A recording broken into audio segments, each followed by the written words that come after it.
Olá, família querida, seja bem-vinda. Como sempre digo, seja bem-vinda, porque de verdade eu espero você com muito amor. Eu espero você toda semana para o nosso encontro bom. Eu aprendo muito quando estou aqui com você, com suas perguntas, participações, com as suas questões que para nós são muito interessantes para que a gente compartilhe aqui com outras pessoas, especialmente com os meus convidados que vêm sempre prontos a compartilhar conhecimento e experiências. Muito obrigada por sua parceria aqui com a gente também, cadeira cativa, família linda. Deus abençoe a todos. Hoje nós vamos trazer aqui uma oportunidade a mais para nós pensarmos sobre questões muito fundamentais em todos os aspectos da vida da gente. Sim, eu estou sendo bem ambiciosa com esse programa de hoje. Nós queremos, por exemplo, pensar como é que se sabe quando estamos fazendo a vontade de Deus. Por exemplo, casar, não casar, trabalho A, trabalho B, viagem, não viagem, ir ou ficar. Como saber que é da vontade de Deus? Muita gente diz isso, é uma pergunta-chave, aliás, para todos nós. Será que é da vontade de Deus? Mas então como é que se sabe a vontade de Deus? Será que é uma questão de sentir? Eu estou sentindo que é da vontade de Deus. Será? Bom, mas esta é uma questão muito importante, central na nossa conversa de hoje, mas eu vou fazer um apanhado com outras perguntas ou com ênfase em outras questões importantes também, certo? Por quê? Vou te explicar. Nesse final de semana, eu assisti uma série de palestras, uma série de sermões que nós chamamos de Maratona Espiritual, na Igreja Adventista do UNASP, que é a nossa universidade em São Paulo, aqui São Paulo capital. Temos em Juiz de Coelho, temos em Hortolândia, todas aqui no estado, são esse complexo de universidades, escola, enfim. Nessa maratona, uma das mensagens me chamou bastante atenção. E esta mensagem eu vou indicar inclusive para você onde você vai poder assisti-la. Durante o programa eu te digo isto. E aquela mensagem me fez pensar que seria muito bom compartilhar com você, porque a mim foi muito importante, foi muito significativa, muito bonita, simples, profunda, ao ponto, e eu quis trazer a você, mas de uma maneira muito especial. Num dado momento, eu lembrei que eu havia planejado fazer o tema Como Saber a Vontade de Deus aqui no consultório. Estava ali assistindo aquela palestra quando aquela ideia me veio à memória. E eu pensei, vou convidar este pastor. Quando eu exatamente terminei de falar aqui no meu pensamento, lembrar do tema relacionado à pessoa que eu criei, naquele momento seria a pessoa adequada para vir compartilhar aqui a resposta da pergunta como saber a vontade de Deus, imediatamente no púlpito, enquanto eu pensava, ele disse, como saber a vontade de Deus? Guardando a lei de Deus. E começou a discorrer sobre o tema. Eu fiquei muito impressionada, porque eu só pensava. Então, hoje eu vou pensar algumas falas muito significativas daquela mensagem. Entre as falas significativas, esta pergunta, nós vamos entender melhor, então, como é assim saber quando estamos ou não fazemos a vontade de Deus. E sei que você vai amar demais, porque eu amei. Porque eu creio que você que está aqui comigo, você que assiste o programa o ano inteiro, nós já estamos chegando ao final do ano e nós estivemos a cada semana juntos. Você sabe que eu sempre busco trazer temas que tenham impacto direto na sua vida, que te ajudem nas suas decisões corriqueiras, nas suas decisões mais importantes, que te auxiliem no seu trato com a família, dos pais, dos filhos, das relações como um todo, mas sempre pensando em como te aproximar de Deus, da vontade de Deus. Porque essa é uma necessidade minha, é um desejo meu. E eu quero ter esse vínculo com você, esse laço com você sempre, para que aquilo que também é importante para mim seja para você e o contrário, que seja importante para todos nós como família. Afinal, esse é o consultório de família. O meu convidado é o pastor Robson Aleixo, de quem falava agora há pouco, e ele está aqui comigo com muito prazer. Eu recebo, obrigada, bem-vindo. Olá, eu que agradeço. Muito obrigado pelo convite. É uma honra para mim, uma alegria de fato estar aqui. Eu Obrigada. aproveito já dizer minha saudação a você que está nos ouvindo, que está nos assistindo. Que Deus te abençoe onde você está. Vamos lá? Vamos. Como já expliquei tudo aos meus amigos e amigas ali em casa, a sua mensagem aquele dia começou quando você nos fazia pensar que lá no Éden aconteceu algo muito significativo e que vai além da tentação. Aliás, é anterior e além da tentação, né? Que tem a ver com quando Satanás, em forma de serpente, convence Eva a que ela fizesse algo contrário ao que Deus havia orientado. Ele a induz a fazer, mas ele tinha em mente que ela se tornasse em alguém diferente. O que é isso mesmo que está ali tão presente naquela experiência, que é necessário que nós tenhamos conhecimento para que nós sejamos cuidadosos ao pensar sobre o que é fazer e o que é ser segundo a vontade de Deus? Isso é tremendamente importante. Eu diria que isso é tão importante que se a gente não compreender isso, nossa compreensão sobre todas as outras coisas vai desmoronar também. O fazer e o ser na Bíblia, eles nunca se dissociam. Nós fazemos porque somos. E somos, e a nossa identidade, ela é vista por todos a partir do que fazemos também. Nunca se separa. Quando, por exemplo, Deus fala de crer, o crer, ele envolve todos os aspectos do ser. Não envolve só o intelecto. Deus identifica, você não creu. Por quê? Porque as suas atitudes não se associaram com a sua fala. Vamos pensar nessa frase que você disse, esse texto, né, que é extraordinário na Bíblia. A tentação começa construindo-se na cabeça de Eva o encorajamento. A primeira pergunta era uma pergunta idiota, se a gente for pensar. Verdade. É assim, é certo que você não vai poder comer de nenhuma fruta? Isso é uma tentativa de encorajar. Mas aí ele diz assim, sereis como Deus, conhecedores do bem e do mal. Eva não morde o fruto pelo sabor do fruto. Eva foi chamada, convidada a experimentar uma nova forma de existência, o ser como Deus. Mas para que ela entendesse o ser como Deus, a figura de Deus também foi desfigurada na cabeça dela. Ela falou, porque Deus sabe que quando você abrir os olhos, você vai ser como Ele. Em outras palavras, Deus não quer te dar algo bom. Ou seja, Deus não é tão bom quanto você pensa que é. A ideia de um Deus de amor e bondade foi desfeita e a ideia de alguém sendo a imagem e semelhança de Deus também foi desfeita. Para a gente concluir, de tudo que foi feito na Terra, nada é descrito como imagem e semelhança de Deus. Aliás, se a gente ler a Bíblia do primeiro ao último versículo, nós não vamos ver ninguém sendo descrito a imagem e semelhança de Deus, apenas nós. Isso significa que não tinha nenhum ponto mais alto para subir. Qualquer deslocamento é queda.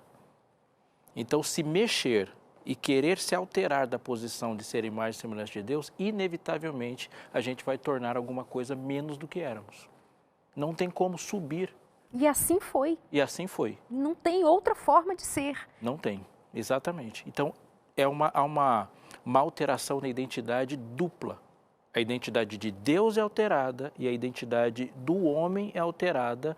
E quando ela acredita nessa alteração, a ideia de Deus se desfigura na mente dela e tudo que era ela começa a se desmanchar. Você pode assim, fazer de uma maneira bem prática? Pensemos aqui em nós, nosso dia a dia. Como é que isso se manifesta? Como é este eu ser e fazer no contexto de identidade ligada a Deus, que me fez, a sua imagem e semelhança, sabe, algo prático do dia a dia. Como é que a gente entende isso? Eu vou dizer uma forma prática. Você briga com alguém que você ama, se sente traída, está certo isso, está certo, se vê de uma maneira assim, é correto eu me magoar, é correto eu pensar na minha vingança, é correto eu pensar numa justificativa. Não é correto pedir desculpas de alguma coisa que você está correto. E de repente você se humilha. Isso não foi você. Isso é Deus agindo em você. Quando eu vejo isso, eu falo, alguma coisa para além desse ser aconteceu. A Bíblia usa uma expressão para isso. Deus foi glorificado. Quando eu falo assim, você não faria isso.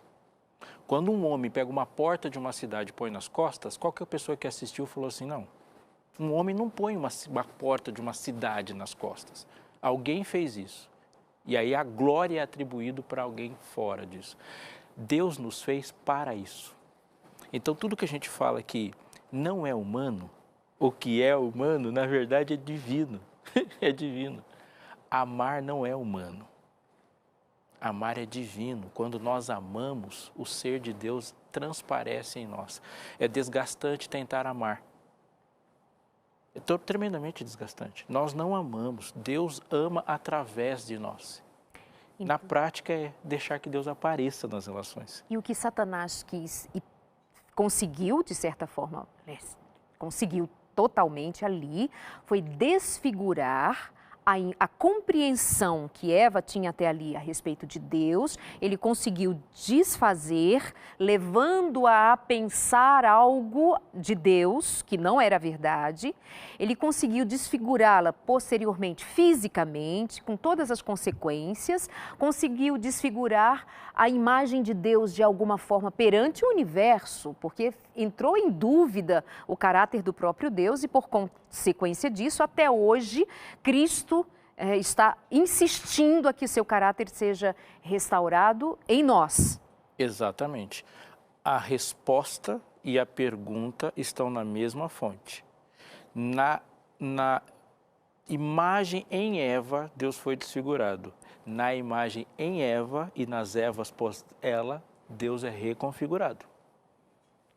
Isso, esse é o plano da salvação. Tremendo. Tremendo. Eu acrescentaria que o que me faz me emocionar é que Deus chamava esse homem de Adão.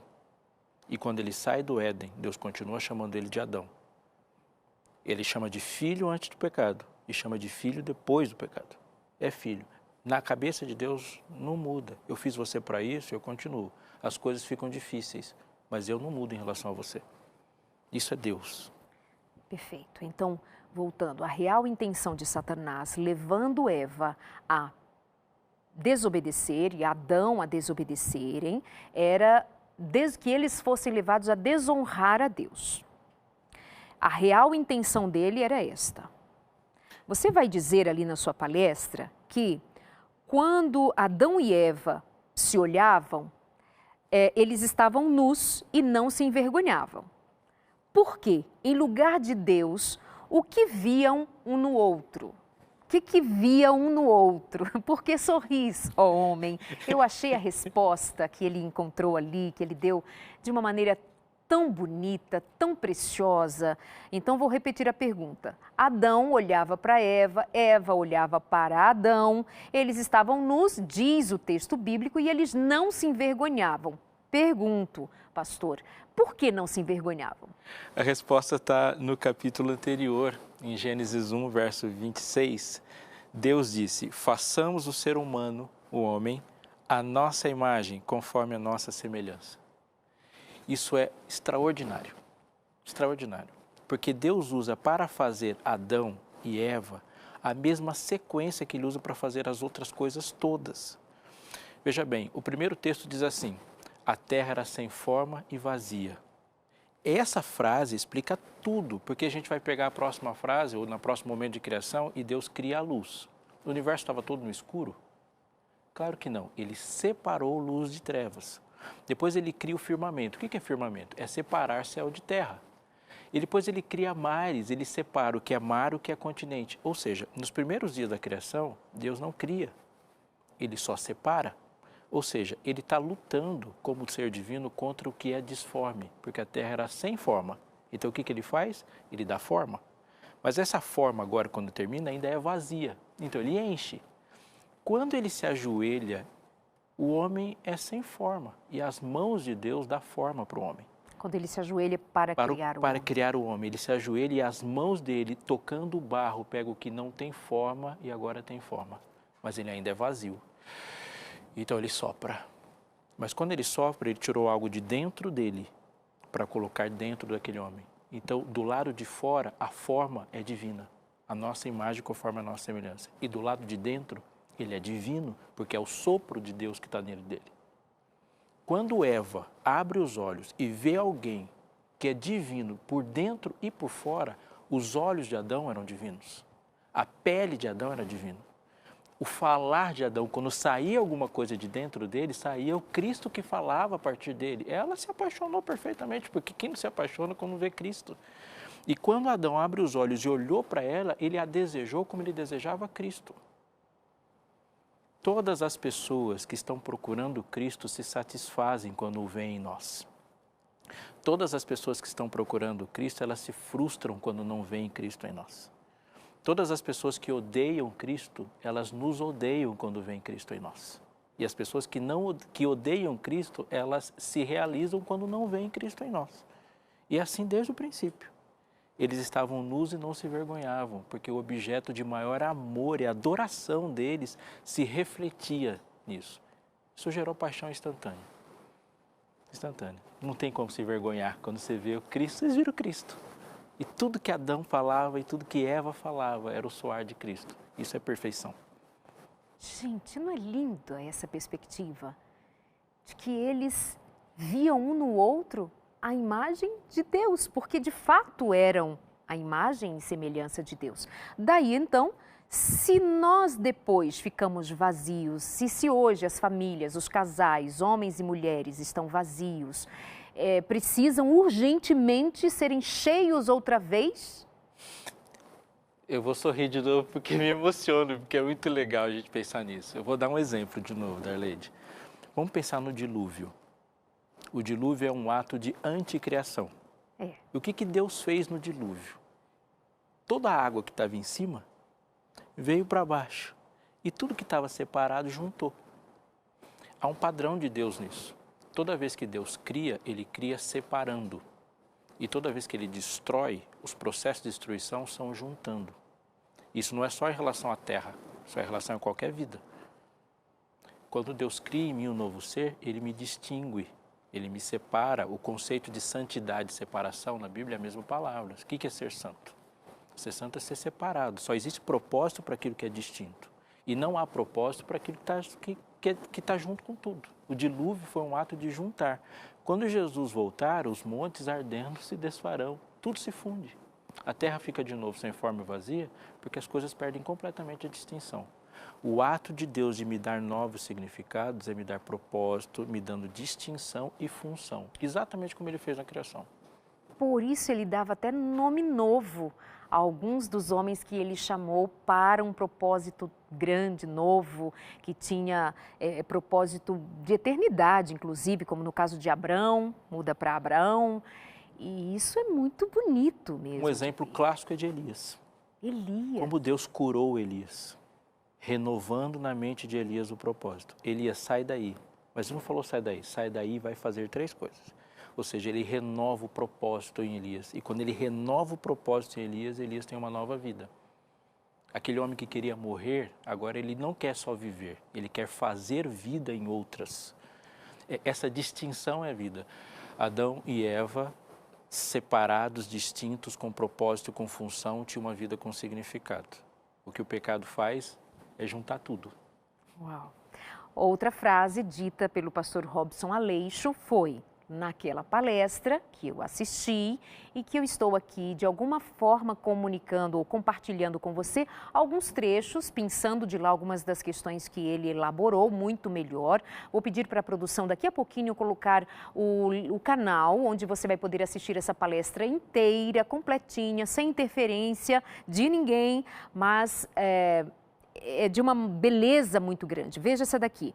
Não é a sua ausência, marido, ou esposa, enfim, mas naquele momento ele se referia, por exemplo, ao marido, se utilizando também de textos bíblicos. Não é a sua ausência que vai danificar a sua relação em casa com a família, mas é a ausência de Cristo em você que danifica a sua vida em família. Isso é real, isso exige da gente uma admissão de fracasso. E as admissões de fracasso sempre são o começo de novas histórias. Eu vou usar o exemplo de Eva de novo, porque quando eles se viram depois do pecado, eles se envergonharam de si e, obviamente, um do outro. E eles preferiram estar cobertos por folhas de figueira, como o homem mais bonito do mundo ficou melhor, cheio de mato pendurado nele. Como a mulher mais linda que já pisou nesse planeta ficou melhor com figueira em cima dela. O fracasso de si, o olhar para si e não ver Cristo, Porque foi exatamente isso que aconteceu quando aquele pecado foi cometido. A imagem de Cristo trincou, rachou. E aquele desejo por Cristo, quando olhou e não viu Cristo, aquilo foi assustador. Não ver Cristo. Aplicando para aquilo que você disse, sim, nós devemos estar presentes, porque ser imagem de Cristo é ser como Cristo. Cristo não dá coisas, Cristo se dá. Ele se dá. Cristo sabe, Deus sabe que a melhor coisa que você pode ter na vida é a presença dele. E ele nunca vai negar isso. Deus se dá sempre. Ele é o eu sou. E a gente completa. Ele é a alegria, ele é a paz, ele é o amor, ele é tudo, ele é o que eu preciso. O Senhor é o meu pastor e nada me faltará. Se eu tenho ele, então se eu sou reflexo de Cristo, eu tenho que me dar também, mas eu tenho que me dar cheio. Exato. Eu sem Cristo, não há limites, nem para minha mente alcançar do quão nocivo eu posso ser. Daí, gente, que não é incomum que eu aqui compartilhe com você temas sobre relacionamento, marido, mulher, casamento, enfim, e venha em muitos momentos aquelas sugestões, o jantarzinho, o tempo juntos, o passeio, essas coisas bonitas, românticas, o carinho, tá tudo certo. Mas há muitos casamentos que ruíram porque eles se perderam de Cristo. E o jantarzinho romântico não supera ter perdido a presença de Cristo. Você entende? Quando a casa fica vazia do Senhor, pode fazer tudo que estiver disponível na listinha das coisas bonitas que a gente faz para manter um casamento. Não é que estas coisas sejam inúteis, mas sem Cristo, sim, elas se tornam vazias. Elas não se sustentam. Essa é a ideia que nós queremos sempre aqui ao longo das nossas conversas, fazer você pensar. Nós estamos falando para famílias que consideram a Deus, Cristo, o Espírito, a palavra.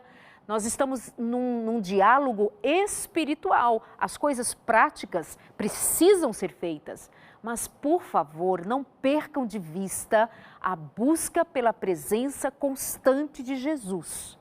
Sem a presença de Jesus, nos resta o vazio. E no vazio, a gente se perde, e a gente se separa, e a gente se afasta até que acaba. E bem que dissera Cristo Jesus, aquilo que Deus uniu em casamento, em propósito, para a sua glória, que nós não tomemos a decisão de nos afastar, de separar, de quebrar, por exemplo, o voto, a aliança conjugal. Pastor, eu vi que folheou aí a Bíblia. Pois não, pode falar. Há um texto bíblico que nós usamos muito quando falamos e definimos pecado, e ele tem uma dimensão muito grande para a existência na relação ser-fazer. Ele está em 1 João capítulo 3, verso 4, lá no finalzinho, e lá diz assim, ó, e todo que tem essa... 4. Todo aquele que pratica o pecado também transgride a lei, porque o pecado é transgressão da lei. Mas note que no meio da frase existe um também que separa duas ações. Todo aquele que pratica o pecado também transgride a lei. O que ele está dizendo, explicando rapidamente, é que todo aquele que se afasta e se desconecta de Cristo, deixando de amá-lo, pecado, inevitavelmente vai fazer ou quebrar uma regra desse relacionamento de amor. Então, a quebra de regras, ela é consequência da desconsideração por aquele que está com o coração atingido ou de quem as regras o protegem. Então, se não há relacionamento, não tem por que proteger relacionamento. O que ele está dizendo de forma prática é quando eu me afasto de Cristo, inevitavelmente eu vou passar a ser alguém danoso para alguém. Porque o que me impede de ser danoso é o meu relacionamento com Cristo. Adão, quando olhou para Eva chegando na direção dele com fruto na mão, ele pensou, vou morrer por essa mulher. Eu não vou deixar ela morrer sozinha. Algo no coração dele se moveu por compaixão àquela mulher quando falou, vou morrer. Quando ele come o fruto também, e ela aparece, e Jesus fala assim, Adão, o que foi que você fez? Ele falou, foi a mulher que me fez. Ou seja, o amor que ele sentiu por ela, a ponto de fazê-lo pecar por ela, tinha uma fonte que foi quebrada. E quando foi puxado a necessidade desse mesmo amor, ele não apareceu. Não adianta eu fazer juras de amor se eu me desconectar da fonte desse amor, e a fonte desse amor não sou eu e nem a pessoa que está comigo. A fonte do amor é Cristo, porque amor bíblico não é uma coisa que acontece entre eu e alguém. É uma coisa que Deus faz em mim, não entre, ele vai aparecer diante de alguém. Eu sou um ser que ama. Então, se aparecer na minha frente o inimigo, ele vai ser amado. Se vai aparecer na minha frente o desconhecido, ele vai ser amado. Se for judeu ou samaritano, ele vai ser amado. Porque a fonte de amor é Cristo. Se eu quebrar a fonte de amor, é por isso que Jesus falou assim, olha, se você está amando um amigo e não está amando o inimigo, é porque você não ama ninguém. Você está escolhendo um relacionamento com alto nível de sofisticação. Você está chamando isso de amor, mas não é. É sofisticadinho a ponto de você achar que é amor, mas não é. O teste é porque você é um ser que ama. E se você é um ser que ama, você vai amar quem estiver na sua frente. Muito bem.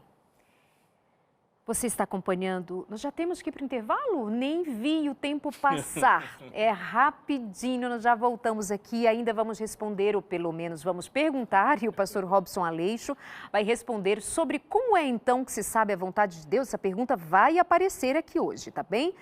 Ele vai dizer uma coisa muito importante na sua fala. Ele diz assim, nunca diga, quando for para a igreja, não olhe para as pessoas, olhe para Jesus. Quando estiver em casa e o marido que é cristão fizer uma coisa horrorosa, não olhe para o seu marido cristão, olhe para Jesus, porque as pessoas decepcionam. Não olhe para sua esposa, não olhe para o irmão, não olhe para as pessoas, olhe para Jesus. Ele disse que nunca diga isso, porque afinal Jesus só é visto através das pessoas. Se nós não demonstrarmos as ações, não demonstrarem que Cristo está em nós, o incrédulo ou quem está passando nunca saberá que Cristo está no meio de nós. Você concorda? Daqui a pouquinho, te espero. Até já.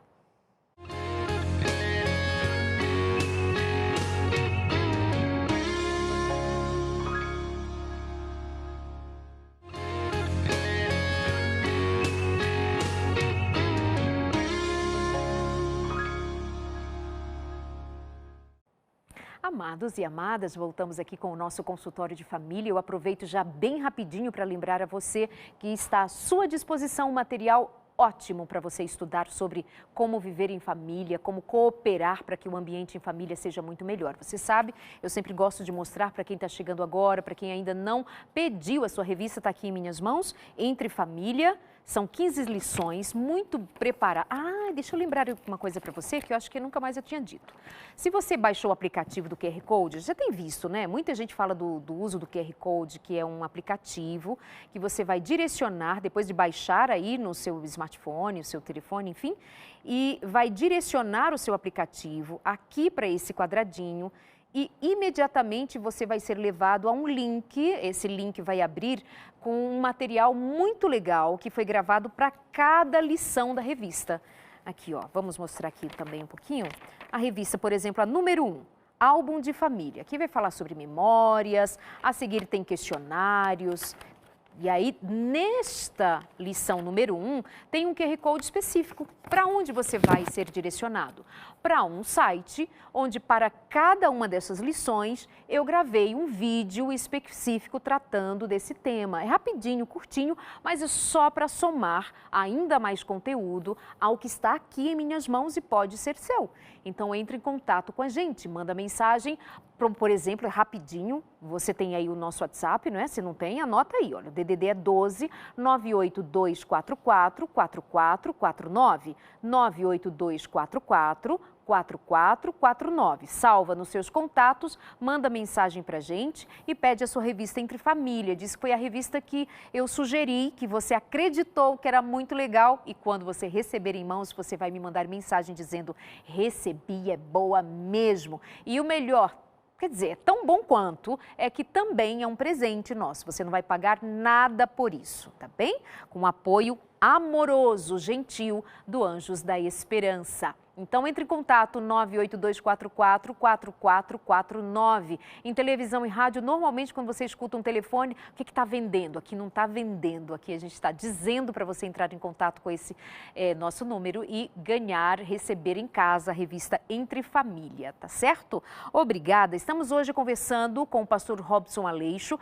Ele é diretor espiritual do Campus São Paulo, da Universidade Adventista de São Paulo, UNASP. Ele cuida ali só de cerca de 6.000 alunos, uma coisa basiquinha, obviamente tem equipe, tem muita gente querida.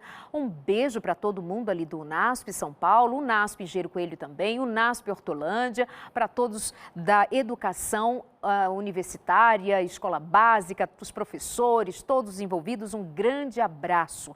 Pastor Robson Aleixo veio responder algumas perguntas, especialmente a pergunta: como saber a vontade de Deus? Como é que a gente sabe que está fazendo a vontade de Deus? Então já vou nessa, tá? Tem algumas outras aqui interessantes que eu deixei no ar, mas já vamos nessa, porque o pessoal fica assim: agora está ficando muito sensacionalista, estou esperando a minha resposta que não veio. Não estou enrolando, é que tem outras questões muito bacanas.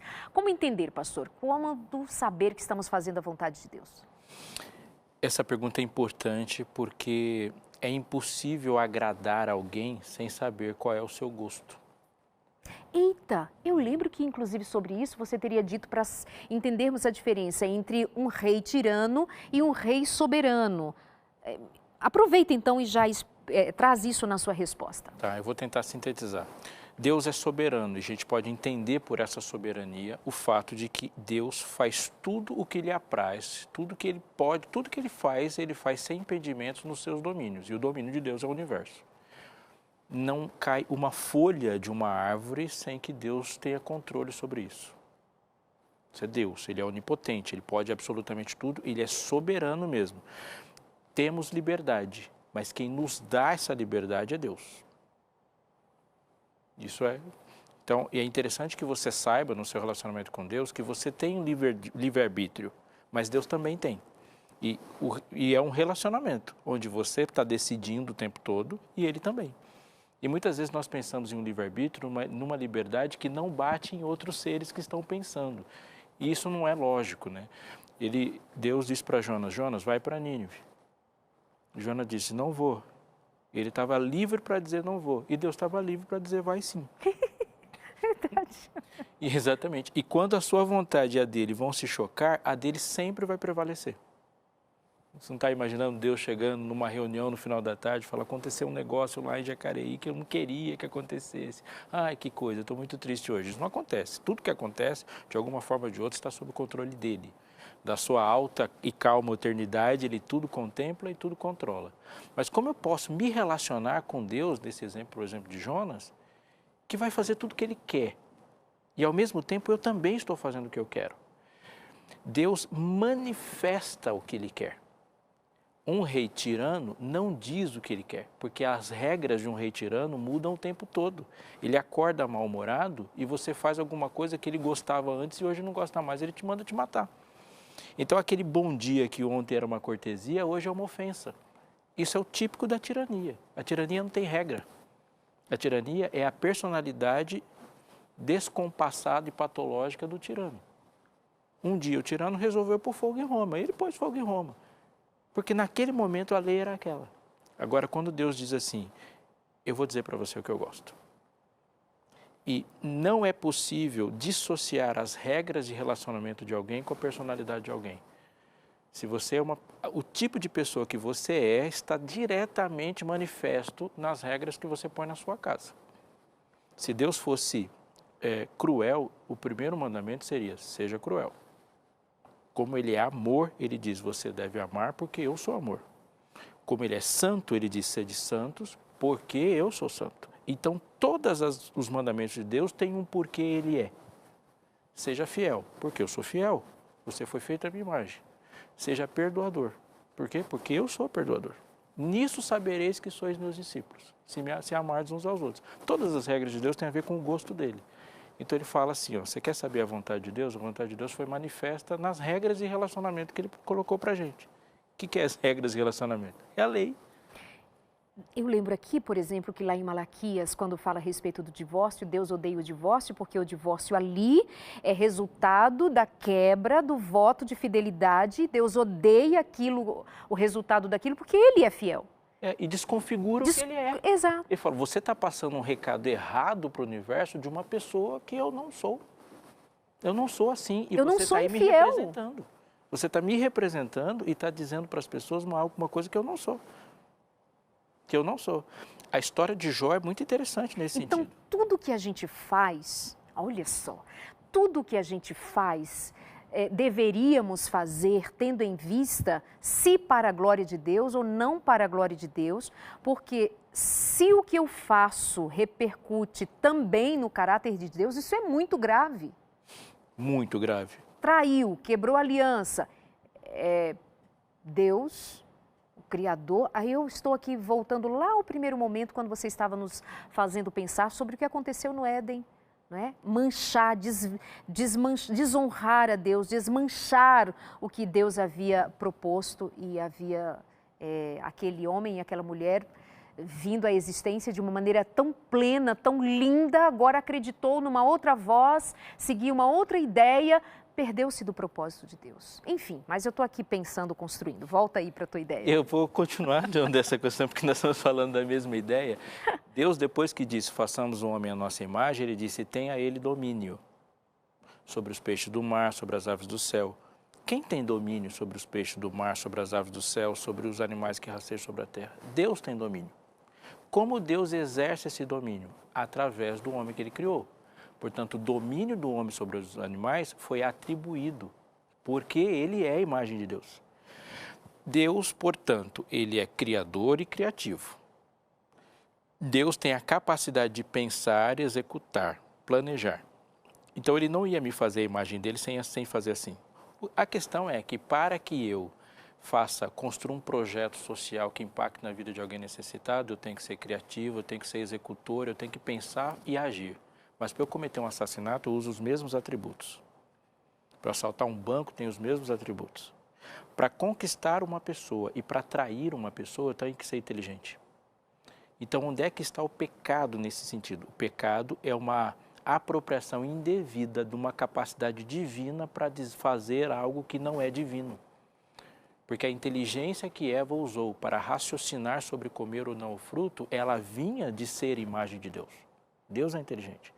Tudo que eu uso para pecar é uma apropriação indevida da atribuição que Deus me deu. Portanto, quando a gente usa uma expressão que a gente usa muito no meio cristão, que é mordomia, que é o ser o administrador. A mordomia, em essência, é você ser um administrador da imagem de Deus em você. Isso é ser mordomo. O mordomo, eu sou responsável pela imagem de Deus em mim, em qualquer instância. Então, quando eu chego em casa e as minhas filhas e os seus filhos não veem Cristo, querendo ou não, eu sou responsável por isso, porque eu tenho tudo para mostrar Cristo. Então, daí você está nos levando a considerar como saber a vontade de Deus. Bom, saber a vontade de Deus é, por princípio, aquilo que já está revelado, porque o Deus a quem nós servimos não é um Deus tirano, mas é um Deus soberano, e a diferença é que Ele diz o que deva ser feito. Ele esclarece absolutamente tudo. Não tem surpresa. E Ele dá um nome para o que não é a vontade dEle. E o nome que Ele dá para o que não é a vontade dEle chama pecado. Então, isso é simples na Bíblia, não é para você queimar a pestana pensando nisso. O que eu quero saber? O que é a vontade de Deus? A vontade de Deus é que você obedeça a Ele e ande humildemente diante do seu Deus, que você o glorifique. Mas, o que pastor, não é a vontade de Deus é pecado. Mas, pastor, o que eu quero saber é se eu faço história ou geografia. Eu quero saber é se eu namoro com fulano ou ciclano. Namorar já é mais complicadinho, né? Mas como é que a gente, em prática, atribui esse conceito? Colocando na mesma raiz. Eu vou tentar ser didático numa fórmula. Vai lá, professor. As decisões difíceis na vida, elas não estão no campo do certo ou errado. Porque o campo do certo e errado está pré-definido. Ele foi definido antes da gente chegar a existir. O que é certo é definido como obediência, o que é errado é definido como pecado. As decisões difíceis na vida são as decorrentes daquele caminho que a gente escolheu a partir do certo e errado. Menino, como assim? Se eu escolher fazer alguma coisa certa, o certo é o caminho de Deus. E o caminho de Deus nunca fecha. Ok. Deus é um Deus de liberdade. Portanto, toda escolha bem feita sobre a vontade de Deus tem uma característica inquebrável. Todas as vezes que você escolhe fazer a vontade de Deus, você vai ter mais escolhas, porque Deus é um Deus de liberdade. Todas as vezes que você escolhe não fazer a vontade de Deus, você vai diminuir a sua capacidade de escolha, porque o pecado aprisiona. Então, eu escolhi fazer um ensino médio bem feito e me dediquei aos estudos. Isso é o certo. Não é difícil saber se você tem que estudar ou não. Agora, eu passei em 4 vestibulares. Agora, a escolha ficou um pouco mais complexa, porque eu tenho que decidir não só entre o que é certo e o que é errado, entre o que é bom e o que é melhor ainda. E essas escolhas são mais complicadas.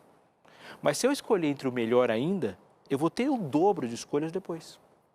Agora, eu decidi não fazer um ensino médio bem feito. Eu fiz tudo errado. E aí eu reprovei nas matérias. Agora eu vou decidir se o meu pai vai me deixar de castigo ou minha mãe vai me arrebentar. Então, eu estou decidindo entre uma coisa ruim e uma pior ainda. Você decide quando você erra só pelo dano menor. E quando você acerta, você decide pela escolha melhor.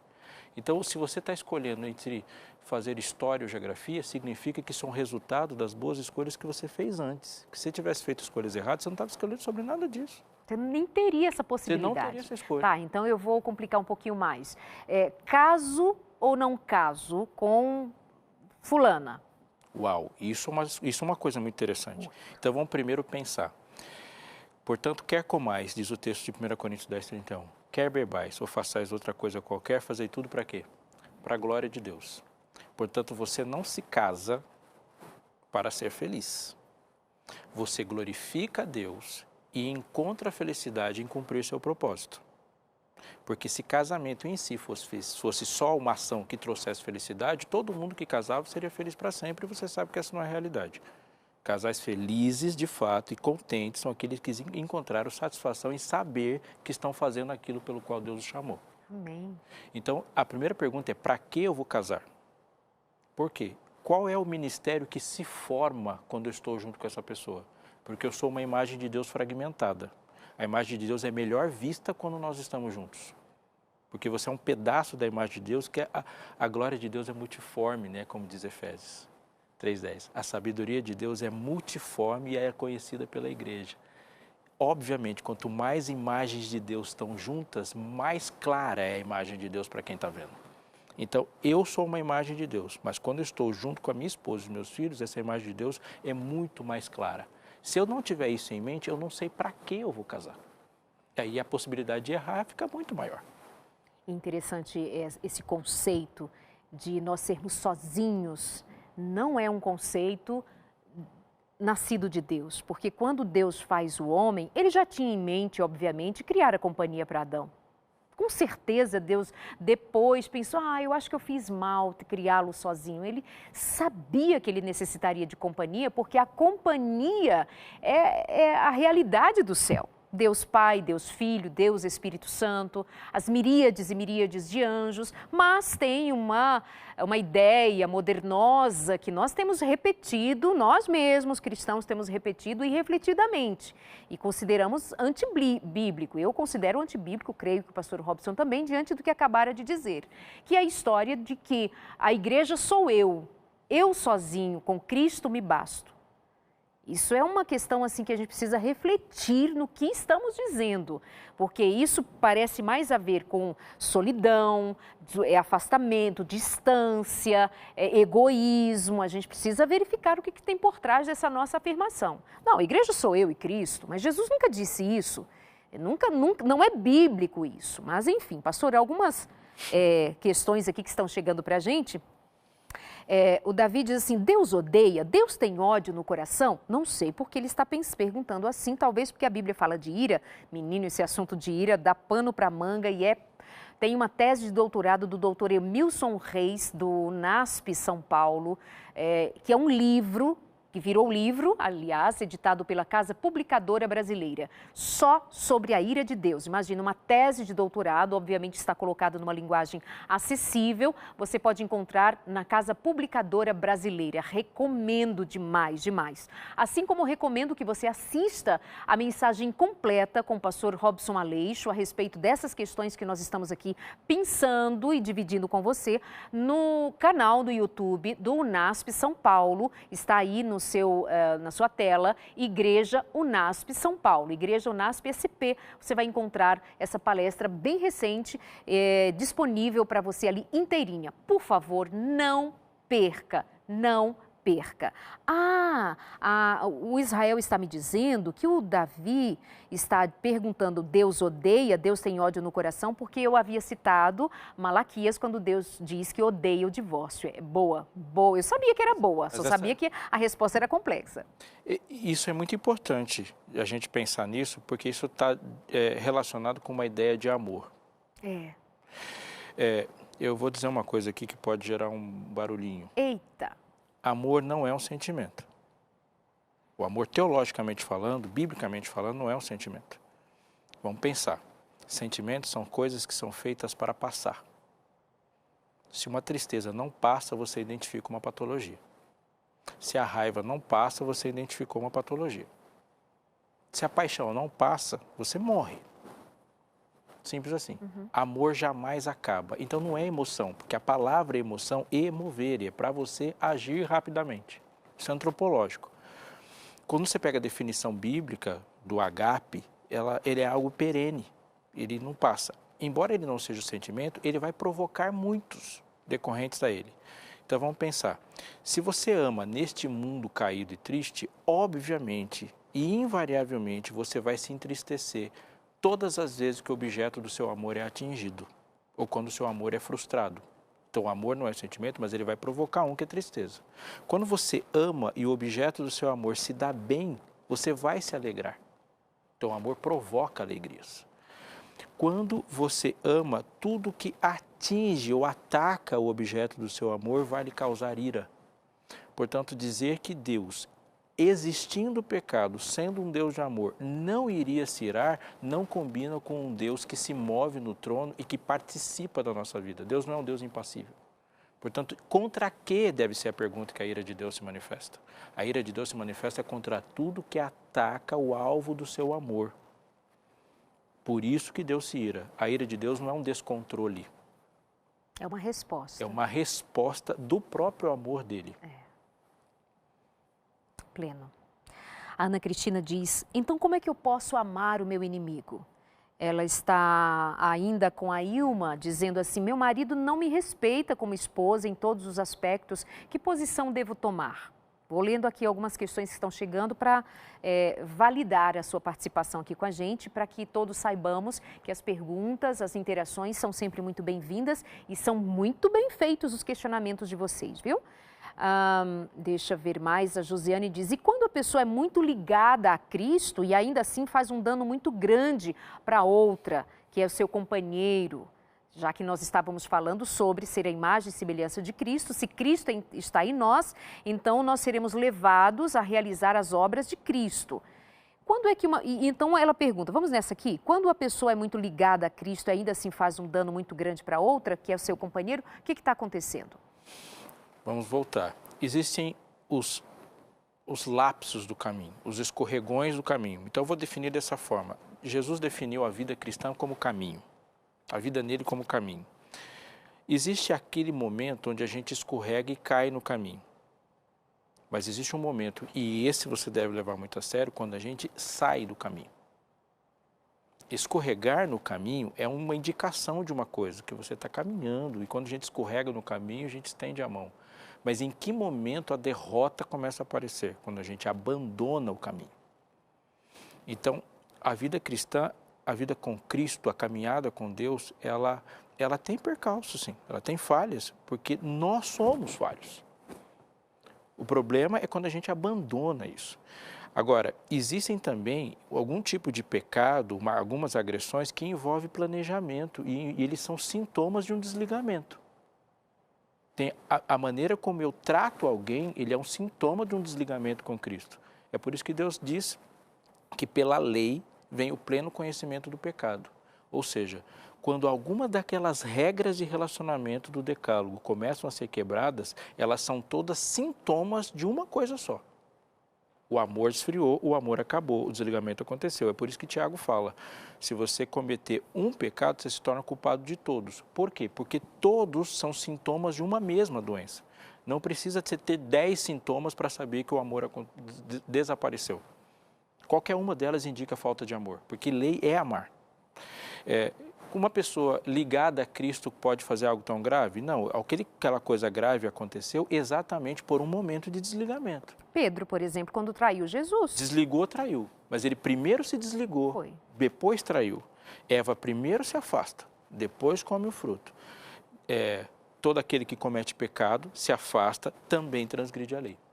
Perfeito. Então, uma pessoa ligada a Deus, ela pode no caminho cometer algum equívoco. Pode sim. O que ela tem que fazer? Levantar e seguir no caminho. Que afinal de contas, nós ainda estamos nessa luta contra a natureza caída. Há uma frase sua também naquela palestra que eu te convido a assistir inteira, tá? Que são fragmentos. Quando você diz assim que errar não é humano. Errar é pecaminoso, mas a gente diz isso sempre, Robson, que pecar, aliás, errar, que é pecar, errar é humano. E aí você traz uma outra perspectiva. Eu vou colocar nos termos assim, não tão discursivos, né, homilético. Vamos pensar que o homem foi feito à imagem e semelhança de Deus, portanto, ele não foi feito para errar. O errar não faz parte do projeto. O projeto é ser perfeito porque eu sou perfeito, é isso que Deus disse. Quando é que o homem passa a errar? Quando a imagem é estragada. Então, Deus não erra. Como que Deus, que não erra, pode ter uma imagem aqui que erra o tempo todo? Isso é muito importante. O que é o processo de salvação e de restauração? O que Deus está fazendo, basicamente, é pegar tudo que não é dele em mim e está tirando cada minuto da minha vida. E está pegando tudo que é dele e está recolocando cada minuto da vida. E esse é o processo que a gente chama de santificação, de salvação, de restauração. Ele é um processo educacional.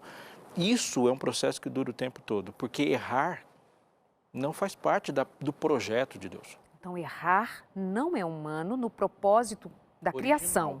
Exatamente. Nós erramos porque entrou na vida da gente o maldito pecado. Maldito pecado. Então, quando nós erramos, na verdade a gente chama de erro, porque é a nossa linguagem, mas na verdade a gente está pecando. Na sua palestra também citou muito rapidamente, mas vamos trazer aqui, que é um tema da atualidade. Racista. Racismo não é pecado. Racismo não é um erro, não é um preconceito. Na verdade, a raiz é que o racismo é um pecado. Pecado. É um complexo de superioridade cuja justificativa é biológica. Pecado. O complexo de superioridade nasceu no coração de uma pessoa que nós chamamos de Lúcifer. Machismo, a resposta ao machismo, feminismo, mas a gente está respondendo às questões do pecado com band-aid, né? Exatamente. 3 minutos, produção. Puxa, é agora que eu ia pedi-lo para falar sobre o Espírito Santo, que é a parte finalzinha ali da sua mensagem, feita lá no UNASP São Paulo. Anota aí o canal da Igreja do UNASP São Paulo, põe aí, produção, para você assistir a palestra inteira. Aí você vai entender bem direitinho tudo lá. Agora, 2,5, né? Agora é o seguinte, lá no princípio, vazio, o Senhor soprou no homem e ele veio a viver. Se nós hoje estamos aqui hoje vazios, tem alguém cansado, tem alguém se sentindo mal, tem alguém em pecado, tem alguém transgredindo a lei, tem alguém apartado de Deus, tem como receber hoje o Espírito de Deus, o sopro do Espírito de Deus e chamá-los para uma vida nova? O sopro de Deus não é um prêmio que você recebe por ter vencido o pecado. O sopro de Deus é o suporte que você recebe para vencer o pecado. Quando Deus olhou para alguma pessoa que não estava vivendo no Espírito, e entenda por viver no Espírito exatamente a vida que deu vida para Adão, a vida que dá vida para tudo que existe, ele falava, você não está vivendo, isso não é vida, eu vim para que tenham vida. Deus só considera vida no Espírito. Portanto, tudo o que você precisa hoje, tudo é o poder regenerador do Espírito Santo. Só Ele e só nele é possível dizer que temos vida. Não existe vida que não seja no Espírito. Quem não nascer do Espírito não pode entrar no reino de Deus. Portanto, nascer é o ponto inicial da vida. E além de andar com Cristo, além disso ser o supremo, andar com Cristo, é ter o Espírito de Cristo em nós. Em nós. É o máximo da intimidade. Meu Deus. Não é com você. É em Em você. você. É através de você. Só assim é possível. Bendito Só seja assim. Deus. Pastor Robson, obrigada. Eu que Obrigada. agradeço. Fiquei satisfeita de que os meus amigos tenham te conhecido e possam assistir ao seu sermão, a sua palestra inteira, porque ela é impactante, pelo resumo que ela faz do propósito de Deus para a nossa vida, da vontade de Deus para mim e para você. Como saber a vontade de Deus? Pelo Espírito de Deus, pela revelação da palavra de Deus, pelo exemplo em Cristo Jesus. Olha para Jesus, vamos olhar para Jesus. O que Jesus faria, eu faço. Por onde Jesus andaria, eu ando. Que palavras Jesus usaria, eu as uso. O que eu vivo representa Cristo, demonstra Cristo? E tem uma pergunta que ficou no ar e você vai ouvir na palestra. Não diga que as pessoas devam olhar para Cristo e não para você. As pessoas só verão a Cristo se Cristo estiver em você, em mim. Um abraço e até a semana que vem. Deus te abençoe.